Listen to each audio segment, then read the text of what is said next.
even before I met him, just when I read about him and what he did, I said, that's a hero. I would like to talk to you a little bit about the background of the Ethiopian Jews in Ethiopia, how they got there. So the common belief that we're the last tribe of Dan who left Israel after the first temple destruction, and basically for 2,000 years we were isolated and didn't have a connection to the Jewish center at that time. If it was Jerusalem or later on Babel, we didn't know anything about what's going on around the world, and our life were according to the Torah, and we called it Orit.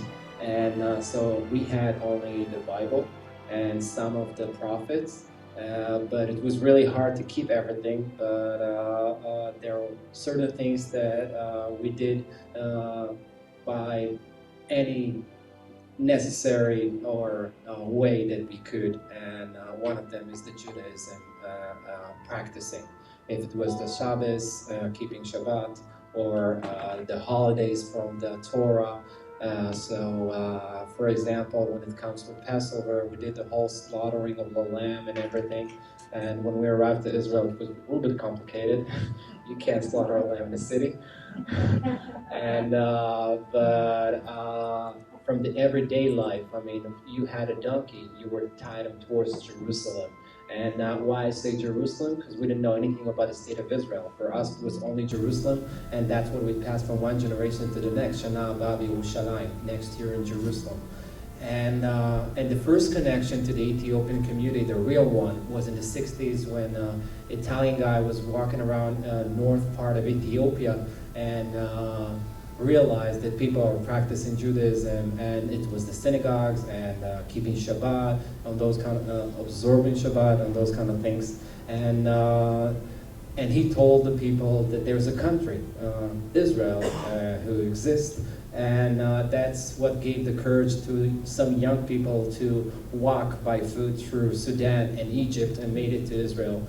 And when they arrived to Israel, they got educated in certain boarding schools and learned the Hebrew and the new ways of Judaism. And they basically were the pioneers who came back to Ethiopia and started to prepare the community to come to Israel and return to the Jewish homeland. And that's basically when my personal story comes in. So first of all, a little bit about our life in Ethiopia. Most of us lived in villages. I mean, I would say 90% of us were living in up north, away from the cities, because it was easier to practice the Judaism. And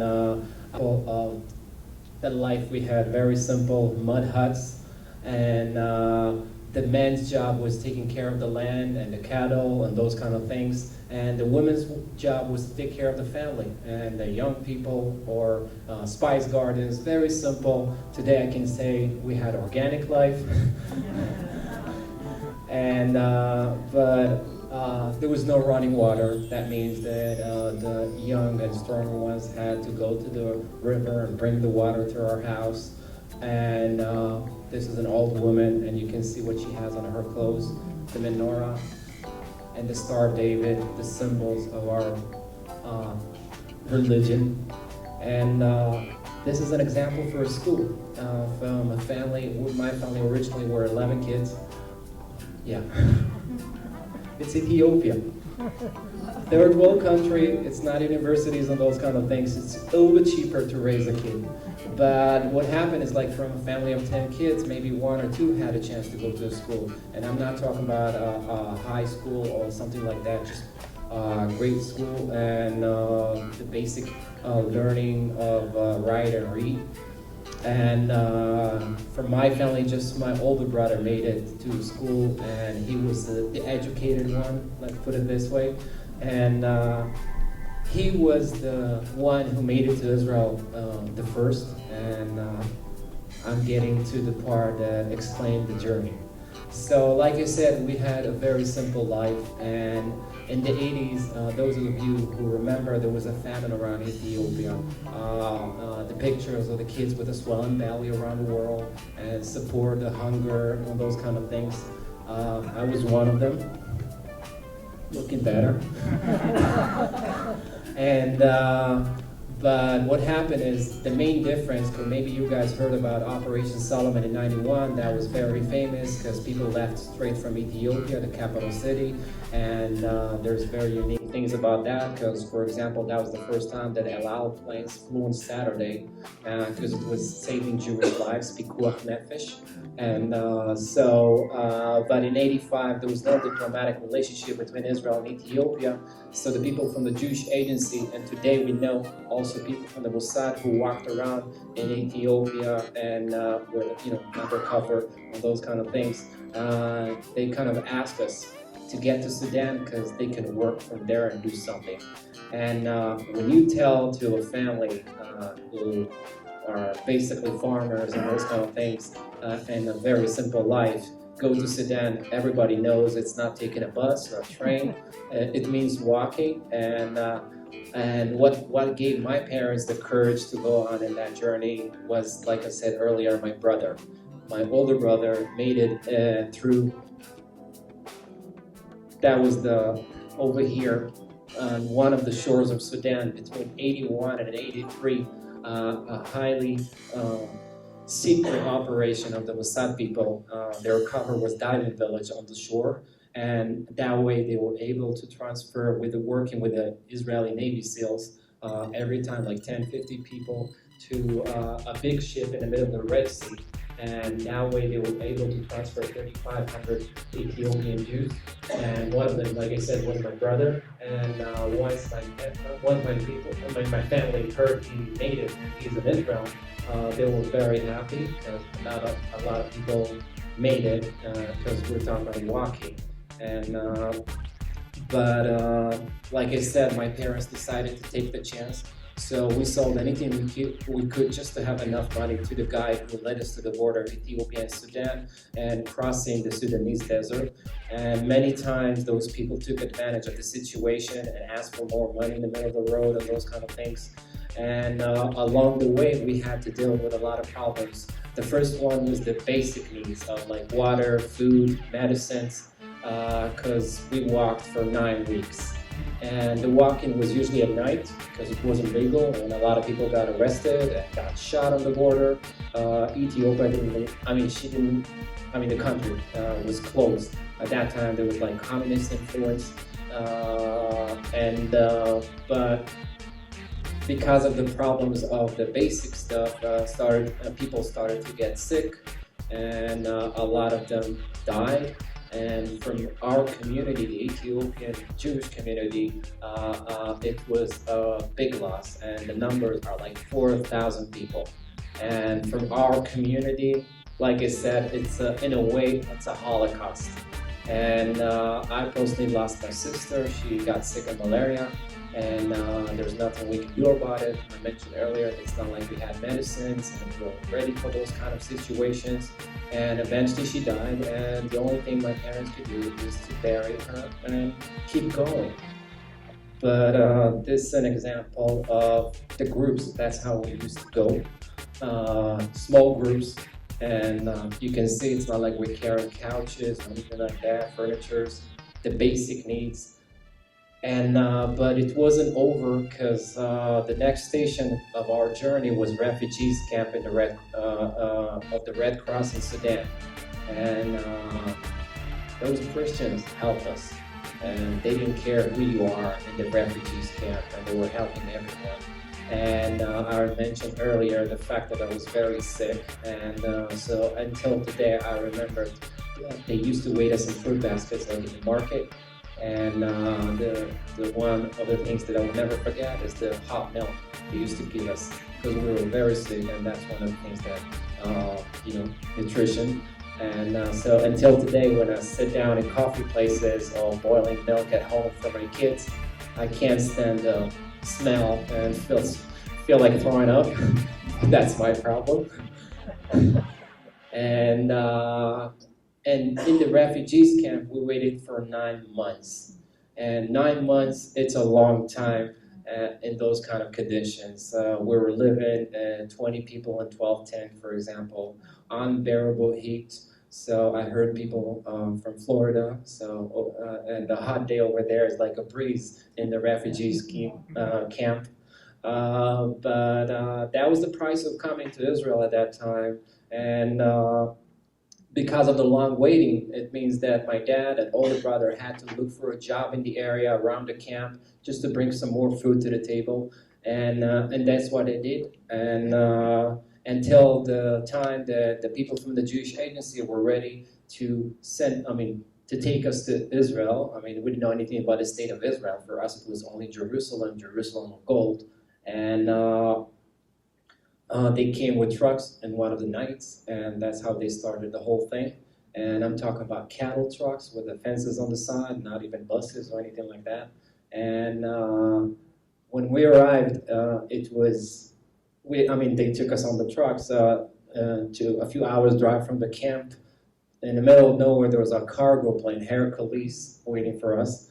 And for us coming from a village, and the first thing we see when it comes to the modern world, a huge plane who's making a lot of noise, and the wind and everything. And some people started to run away because they were afraid. But eventually we trusted the people and we got on those planes. And you can see what I'm talking about. That's a cargo plane. And like sardines, but we didn't care. We're on our way to Jerusalem. And when we arrived to Israel, what you need to understand, that was the first time in the human history that people left Africa as brothers and sisters and not slaves or anything like that. So when we arrived to Israel, beside of the shock of seeing white Jews, yeah, we grew up thinking that all the Jews were black. And we were a surprise to them. They were a surprise for us, so it's neutral. And you can see that's my first picture ever in a hospital, and that's me and my dad. And I think I got bigger a little bit. And the reason I wanted to show you this picture, because when we come to every time, it doesn't matter where you're from, if it's like America or European countries, the first station in Israel is the resources center, Merkaz Klita. And you don't have those kind of things around the States or other countries, but usually when a person makes aliyah from those kind of countries, developed countries, he's gonna have an apartment and learn Hebrew in Ulpan. That's the school for Hebrew around there. And after a few months, he can go on with his life, get a job, buy a house, whatever he needs. But you saw the pictures earlier. My family, who came from a third world country, and for example, my dad, who was already in a pension age, never had a real job. But on those places, we got any support we need. We had. And for example, if you heard about the return law, that means in the government, Israeli government law, if you're a Jew, no matter where you are, she's supposed to do anything in her power to bring you back to Israel. And and like I said, it's not just to bring you to Israel, it's also to help you. And we got everything we needed. And I'm talking about the basic needs of like apartment, supply like fridge and stove, and even blankets and a lot of clothes, something that I didn't have. Toys, I've never had a toys, and the first time in my life I have toys. And I'm talking about up to a spoon, like everything we needed to. I don't think you have those kind of things in different places, not like other countries when there's immigration.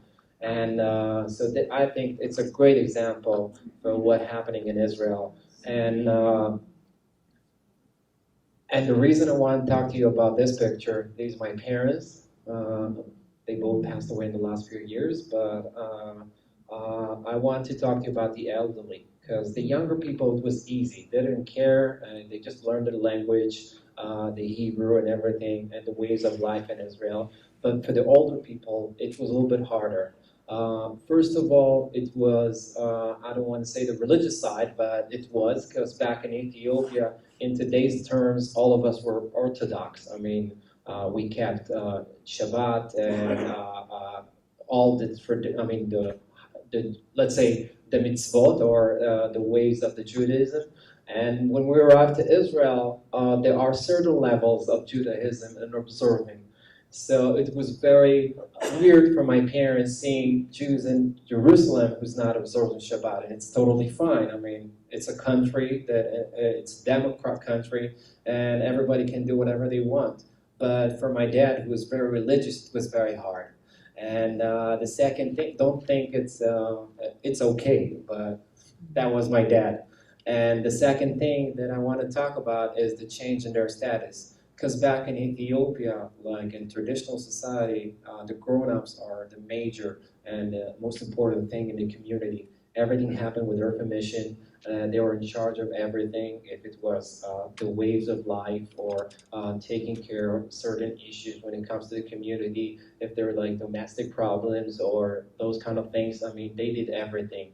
They're rabbis. I mean, we call them guests, not rabbis. When we moved to Israel, the focus and everything was about the younger people, the kids, and kids are the future in the advanced countries, and it was really hard for them. But my parents were happy because eventually they gave a better future for their kids. I don't think that in Ethiopia I would have had a chance to go to university on those kind of things. But the next thing I want to talk to you before that is the army, because in Israel you do know that serving in the army is mandatory. For boys it's like 3 years and girls serve 2 years. And today I can say that girls are, it's a different world since, I mean, it's like 15 years ago. But girls can do today in the army whatever they want. We have pilots today, females, so it's pretty cool. And I wanted to talk to you about the army because even today in 2016, I think it's the best melting pot to the Israeli society. Because when you serve in the army, people don't really care where you're from. First of all, it's a chance to meet people from all over the country. People from different cities, kibbutz, moshavim, and different kind of communities, if it's like religious people and other people from Israel. And you can see over here, it's like people from all over Israel in one place. And I personally wanted to give a lot to the country who gave me good life and decent. And you remember I told you about the Hercules who took us from Ethiopia? So the first day we went to the planes as paratroopers, all my friends were excited about the plane and jumping and everything. And I just remember, like I said, the first time I met that plane was 5-year-old sick on the way to a new life, on the way to Jerusalem. And the second time I was a paratrooper in the IDF, so I was very proud of myself. Thank you. And in the army, you're supposed to earn everything. If it's the red beret of special forces, that's what I had. So we walked in 60 miles for you guys. I mean, over there it's 100 kilometers. I did it a few times, and all my friends used to laugh that I walked from Sudan, so that I don't need to do that. But I was in combat units, so my first role was a sniper in the patrol unit in 101st. Bucky, remember? I told you. And then this is, I mentioned earlier, the fact that it's different people. That was my unit and my friends. And I'm just going to give you an example. When you're lying down in ambush in Lebanon for 36 hours straight, you don't really care who's the guy who's lying next to you. If he's Moroccan or Yemenite or Russian or Ashkenazic or Sephardic, we have one mission. It's to take care of each other and our family back home, and that's what we do. And so I think it's still the best melting pot. And I didn't want it to finish my service so fast, so I went to Officers Academy, and I finished my service as a captain. I'm still in the reserve, of course, and I took part in the last operation, COSLAT, and all of them, and this is me, paratrooper.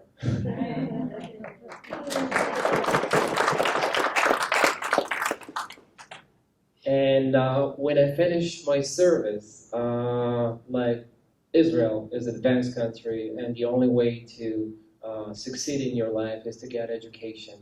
And so I had really, I mean, I went to high school, but when it comes to the real world, you got to have a degree.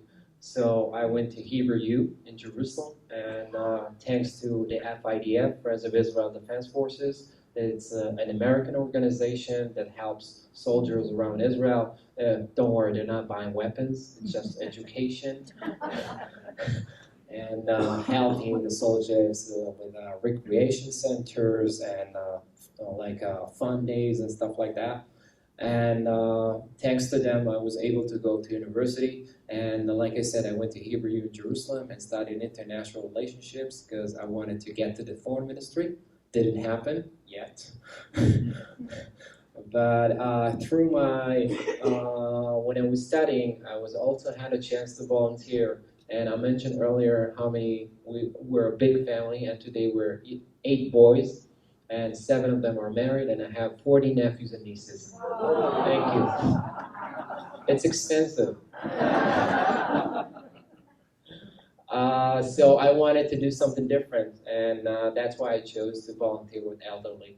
And that way, I was also had a chance to help my community. So beside of helping different communities in Israel, if it's the Arab population, the Orthodox, and everyone, my favorite and the community that I thought that need really help was the Ethiopians, because they can't use the existing facilities and services because of the language barrier and the culture.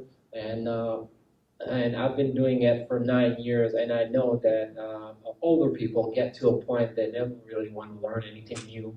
They even want to go to their, roots. And so I develop programs just for them with the basic needs. If it's the first, I'm talking about like if it's the physical side, it's eye glasses and dental work, hearing devices. And when it's around the house, the basic needs like fridge that works well, and stove, or even the TV. A lot of them didn't have the TVs in their house, so it was really sad to go into a house and see that they don't have anything in their house. And as you can see over here, we had a small celebration, and the older women are walking around with the traditional clothes from Ethiopia. And this is our rabbi that I mentioned earlier, the Kes, and he's doing a motzi, the prayer on the bread. This is our famous coffee ceremony called Buna, because we do it fresh. I mean, the whole thing is on the spot. It's not Starbucks or anything like that. And you should know that the coffee is originally from Ethiopia, not Brazil. And the thing they're really connected to is land and working with plants and stuff like that. So this is an example to what we did in a city called Rehovot. And Minneapolis is very connected to the city. They really support it. And as you can see, it's not even a garden. I mean, it's not even a land. We used anything we could just to have a chance to grow things. This is north, and over there's a lot more land. It's not in the city, so we had a chance to do something bigger. Back to the city, you can see according to the size. And this is the result: peppers, lettuce, vegetables that they like, and some of the items that didn't have since they left Ethiopia. So it was really fun for them to grow those kind of things. Another celebration. And the most important thing to me was the culture. I mean, they didn't know anything about the state of Israel. And I met people who were living in, for example, in Beersheba, that's like in the south, and didn't have a chance to see the sea. And it's really driving me nuts. So that's one of the things that I made sure for them to see and travel the country and learn the history of Israel, what happened all those years. And about a year ago, I had a chance to visit in a very unique place, and it's called Yuvel. It's basically levied backwards. And what makes this place unique, it's a private business that makes jewelries, high-end jewelries, pearls and diamonds and those kind of things. But they are very unique because, first of all, it's blue and white. Everything that we made there is in Israel. Uh, the pearls are not from Israel, but the work is in Israel. And but the whole business is based on immigrants. And the owner, his name is Isaac, and he made Aliyah. He moved to Israel from Argentina like 50 years ago. And his dad was supposed to open a factory for sausages just before you get into Jerusalem. Argentinians, what they can do, meat. And 3 months later, the guy ran away with with their entire life saving. And that was the point that Isaac promised to himself he's going to help only immigrants, and he kept his word. Because today, 50 years later, he has a factory of 120 employees, and 90% of them are from 23 different countries.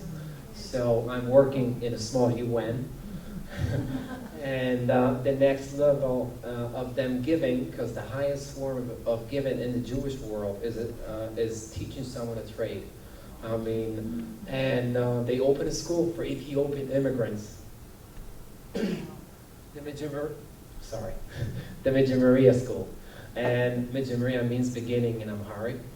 And what makes the whole place unique is, first of all, the people.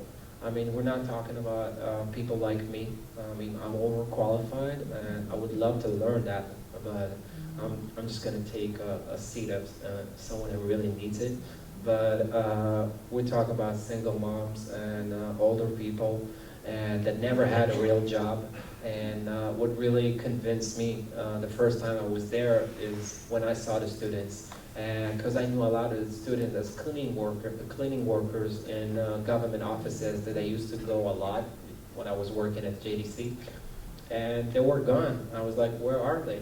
And then, like I said, I went to this place and I recognized a lot of them as cleaning workers. And to date, they're creating jewelries and making a living, decent one.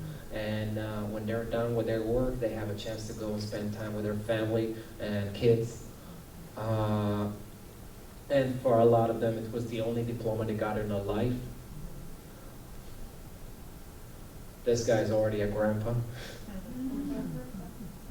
And when they finished their studies, they got the diploma from the president of Israel. I mean, this is very impressive. But he understood the thing, and because like I said, it's a social business.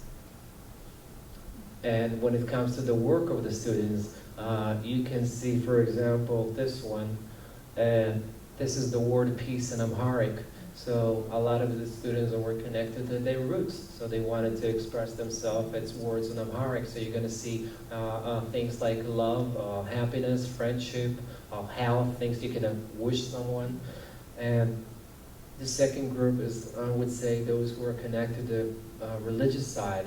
So you're going to see things like Women of Valor, Jerusalem, One Nation in Hebrew and Amharic, and this one is Jerusalem in Aramaic all the way down.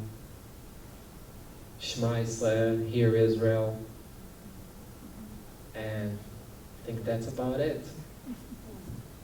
One thing, I don't know if you mentioned it to you, I was having a side talk where someone asked a question, but did you tell them when you arrived in Israel and you suddenly saw these other Jews, like that they looked a little bit weird to you? Yeah, white. Yeah. They didn't know they were white Jews. They thought all Jews, meaning I thought it was hilarious when I heard him saying that. I thought all Jews were black, you know, like, what do you mean? How many Ethiopian Jews made Aliyah over the years? Okay, there were a few waves, but Exactly. Yeah. So when it comes to the Ethiopian community, we're thousands. I mean, so the first immigration was in 84 and 85, like the big ones, because I mentioned earlier between 81 and 83, but it was very, let's say, I told you earlier, undercover and everything was hush. So, but the big one in 84 and 85 were about close to 10,000. And because it took them almost a year, it wasn't like one time. And the famous one, like I said, was in '91. That was like 17,000 people in one day, and it's still considered to the Guinness record of the biggest airlift, like on one day. And since then, there were a few thousands like made it after the '91, because the diplomatic relationship were with Israel and Ethiopia were open, so it was easier.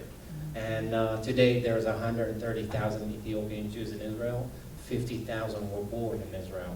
So we're a small community compared to others, because at that time in '91 there was also a big aliyah from Russia, and I'm talking about 1 million people. So you can tell the difference. One, we have here a local senator, Senator Rudy Bashwitz, that if it wasn't for him, it wouldn't take place. The local connection. Yeah, meaning he got the Presidential Medal of Honor for his work in Ethiopia, negotiating with them to actually allow the Israeli airplanes to land, and actually, from Addis Ababa, it was at the time, in Ethiopia. So but he was already in Israel. That was after the first one. You were in Operation Moses, That's yes? right, yeah. Notice the names: Operation Moses, Exodus. Second one, well, Moses did the Exodus, but we have Solomon. Let's honor Solomon. So the second one called Solomon. And the one thing I want to say about this Guinness record, in general, taking the Ethiopian Jews, which if you think about it, it's actually taking blacks out of Africa in an organized manner. It was the only time in history when blacks were taken out of Africa in an organized manner for freedom and not for slavery. How comfortable and integrated is the Ethiopian community in Israel with the rest of the Israelis? That's a great question. Particularly the Russians. Oh, Russians. Ooh, that's interesting. So first of all, I mentioned earlier the army. And I really, like I said, think that it's still the best melting pot to the Israeli society. Because when you're done with your service, in a way, you're getting a passport to the Israeli society. And most of us, I mean, from the Ethiopian youth serve in the army, and I'm talking about combat units and those kind of things to really help us. And when it comes to the civilian lives, like I said earlier, thousands of us are making and having a good life in Israel. And I would say that we're part of the Israeli society.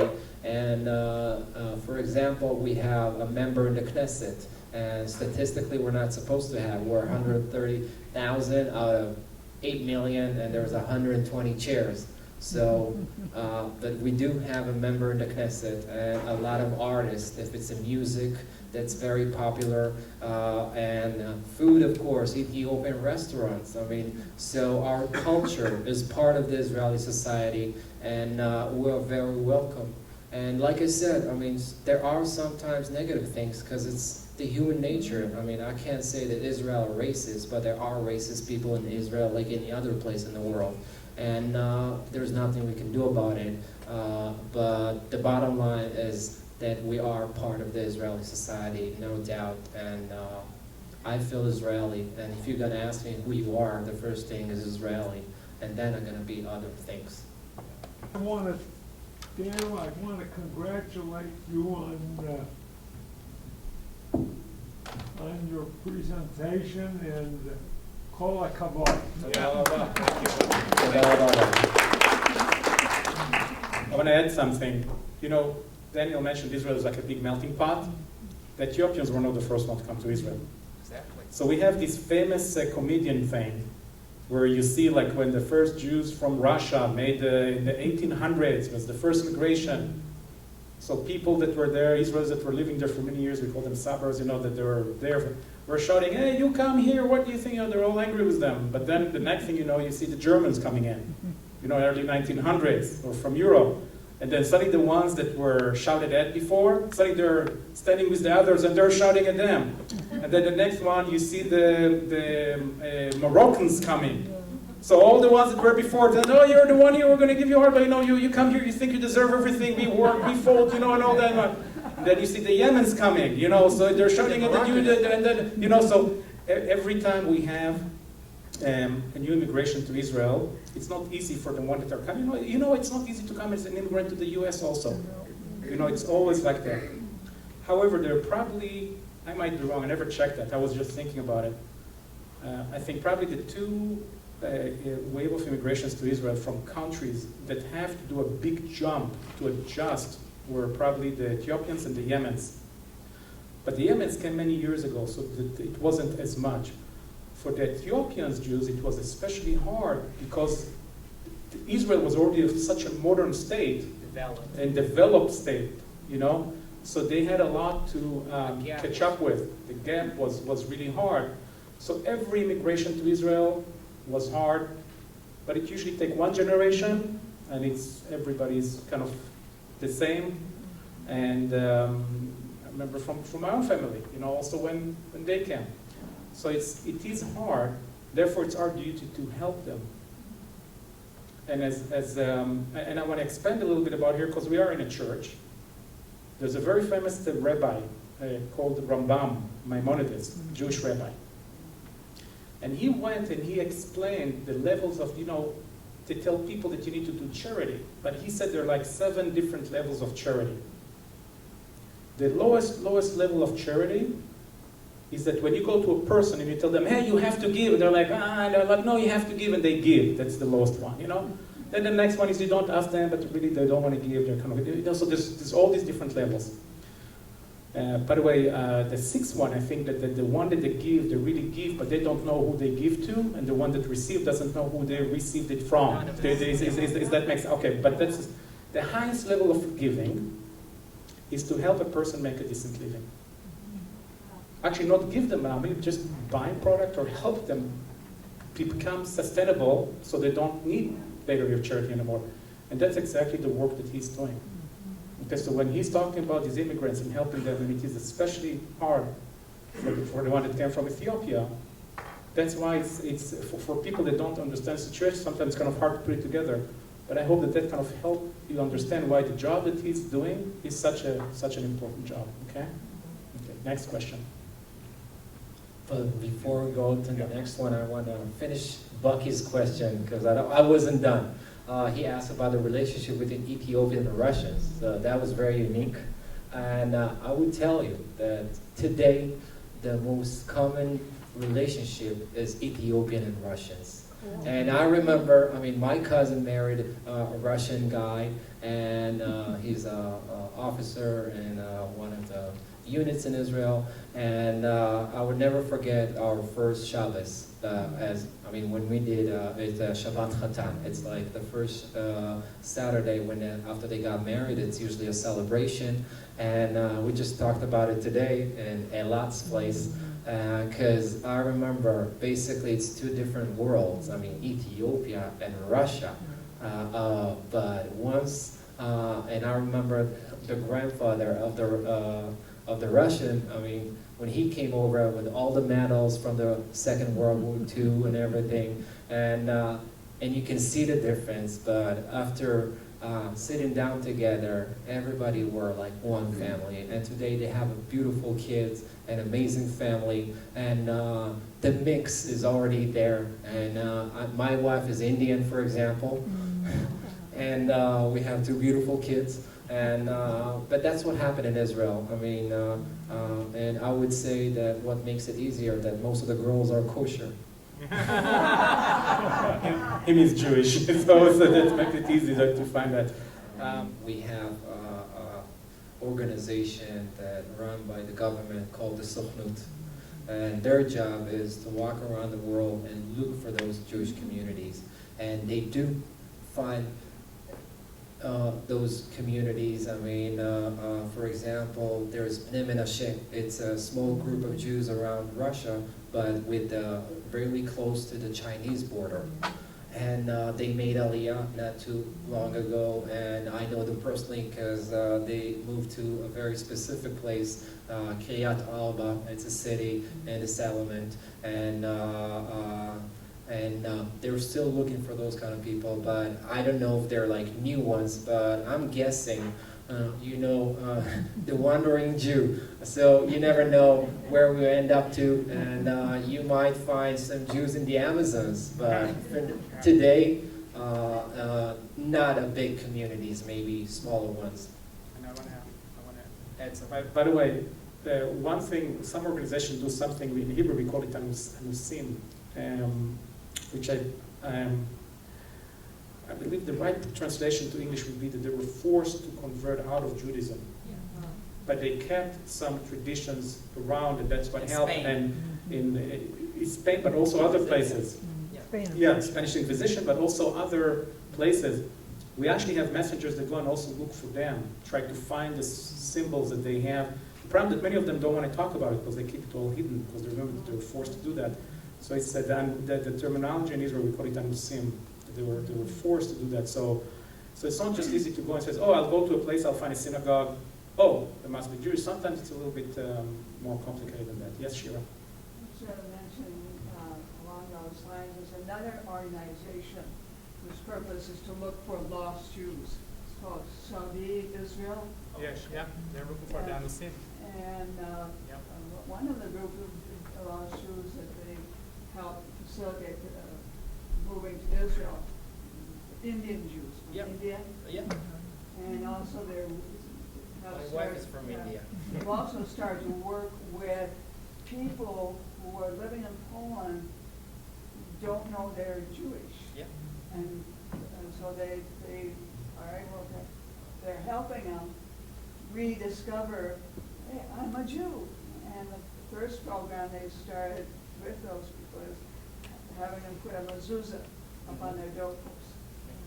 A lot of the times people, like you said, get used to the fact that they hide the fact they're Jews. And sometimes people, when they get older, they don't afraid anymore, and they can tell their family members that they were originally Jews and stuff like that.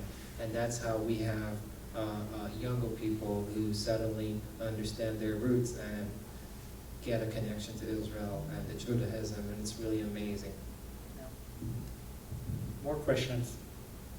Yes, please. Because if not, I'll ask. I have questions, but I'm going to give you guys the first opportunity. Yes, please. Another question I have is, Daniel, are any of your family gone back to Ethiopia, and has any of your family or relatives still there, or did they all come? Did your village all come? I did have a chance to go back to Ethiopia, but it wasn't traveling or a roots trip or something like that. And there's no other way to say that. My dad, after my mom passed away, went to Ethiopia just for a vacation and I'm in a place he understands the language and the culture, just to clear his mind. And he did some alternative treatment, and he died in Ethiopia. So me and my older brother had to go there and take care of the moving the body to Israel, and he is buried in Jerusalem next to my mom. So that's my personal. But when it comes to my extended family, all of us are in Israel, and those who didn't make it in '84 and '85 in Operation Moses joined us in '91 in Operation Solomon. And so I would say that all the Jews are in Israel right now. Thank you. That's Yeah. life. One thing you reminded me with your question. How many of you know the film we did a couple of years ago called Beneath the Helmet, that we went with the camera? How many of you saw Beneath the Helmet? Okay. Remember one of the guys that were, the 4 guys in the paratroopers unit that we were following during these 8 months, his name was McConnell. Remember? Pretty soon we're going to release the second movie in that.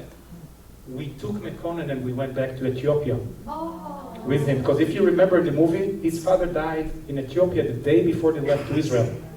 So they have to really quickly bury him. So we actually have a footage of him actually going back to Ethiopia and going to his father's grave for the first time. So I hope that we will release the film during this series, and maybe before December, maybe we'll be able to show it here in McConnell, okay? I guess the belief, and when we say Aliyah, it means exactly. Yeah. So that's what happened spiritually. When you come to Israel, I don't want to, but it's a fact. You feel the holiness around you. And I admit, I mean, I don't observe Shabbat that much as I used to, but today I can feel it around me. And that's what gave us the energy to go on that journey.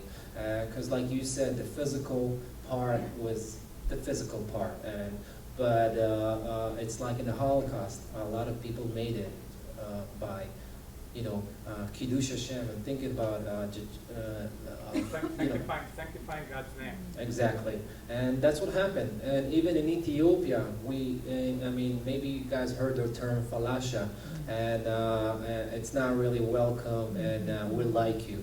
It means a stranger, and we never had the opportunity to work our own land. I mean, it was always the land of the local people, and we didn't have, let's say, the best times in Ethiopia, but the thought and our Jewish lives and keeping them, that's what kept us united in Ethiopia. And we moved to Israel, it was easier, and when you can walk around without hiding the fact you're a Jew, it's really a big relief. And I mean, my dad and my family were religious all the time, and nothing's changed. And the journey, that's what kept us going, the Jerusalem of gold. The room and other things that they do is actually falling under that department. It's also co-sponsored by Daughters for Zion, Minnesota, and Deb Campbell is actually running the whole Daughters for Zion nationwide, but she's also in charge, the director for the state of Minnesota. It's the Prayer of Christians United for Israel. We also have the Israel Center of the Minneapolis Jewish Federation, which is a very important place. And today, it's a very special day because we have right there at the back, Elat, can you raise your hand? Elat Arel. She's actually the one that's running that center.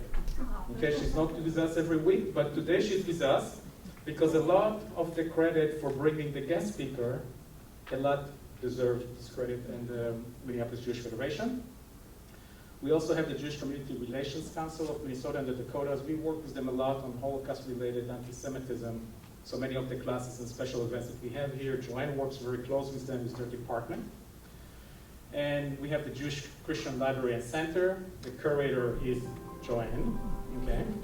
And if you didn't see it, that's a place you want to stop and see. It's actually hosted within this building. Actually, there's another location now. But I really encourage you to contact Joanne, at least get on her list and ask her about it. It's probably the organization that have the best resources about Israel and Jewish Christian relations than any other place that I can think of. I'm afraid to walk in there because then I never want to go out. You have so much stuff, you want to read everything, you want to watch everything. It's really a great place. Another sponsor is the Jewish Federation of Greater St. Paul. We have a Jewish Federation in Minneapolis. We also have one in St. Paul. We're also co-sponsoring it. Jerusalem U, we will use some of their material, educational material. And Minnesota Against Terrorism, that's an organization that I run.